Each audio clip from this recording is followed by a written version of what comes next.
So Joe and Shireen, you both spoke about strategics and PE buyers. So there are many types of buyers out there, including family offices, public, strategic, PE, etc. And each of them align very differently to a seller's exit goals and needs. What type of buyers did you seek? And can you offer any advice as you look back on that process? Shireen, would you like to start? Sure.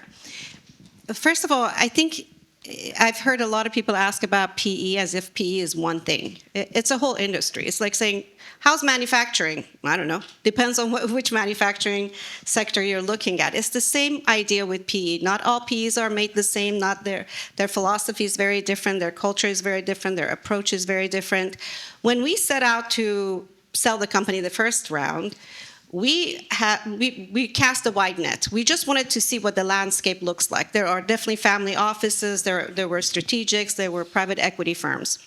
We ended up with private equity. The first time around, we worked with private equity to continue to grow. And then the second time, when we finally exited, we sold to a family office. And since then, when I've worked with other companies, we've done all. Private equity, strategic. At the end of the day, you want to make sure that you have clarity as to why you're doing this transaction. What's the objective? Do you want to stay on board? Are you doing it to raise funds? Are you raising funds to grow? Are you raising funds because you're in trouble? Like, what is the reason? Be very clear on that. But just as importantly, you've got to be very clear as to who you are.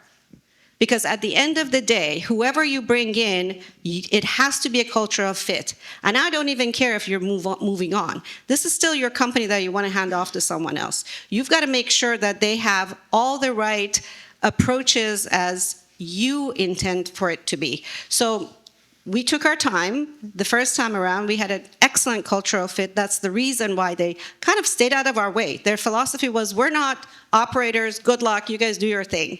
That's what worked for us because we had grown the company, we were entrepreneurs.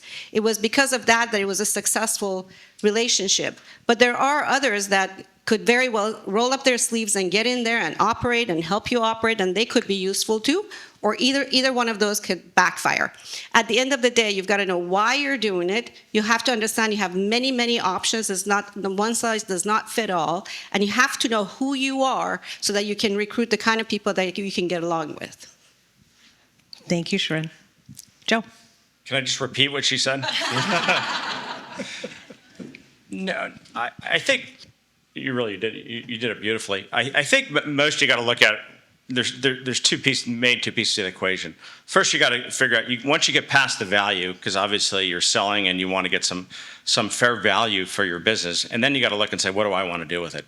And then I think you got to get to know the people you're selling to. We can go on. It's too short of a time here to really talk about pros and cons between private equity, strategics, and all the other different kinds of buyers. But I think ultimately you got to look at it personally and go get to know the people you're going to go. If you're going to go to work there, if you're not going to go to work there, what's the deal look like? What's the relationship look like? And make sure you're comfortable with that from the standpoint of who the people are, because that's everything. That's where most of these things fall apart down the road, is that there's some mismatch with the people. I'd like to add one thing. So we're talking with somebody, she's in Colorado, she runs an ad agency, wants to sell it. And we're talking about advising her the preparedness that we're talking about. And she wants to start her process by reaching out to 12 to 20 people who could be buyers to do exactly what Shireen and Joe just talked about. She wants to sit down with them, look them in the eye, just have a conversation about, hey, if we were to do something, what's your business like? How do you operate? That sort of thing. It's all about the fit. And is it going to work for her people and for whatever role she has in the combined company? That's really important.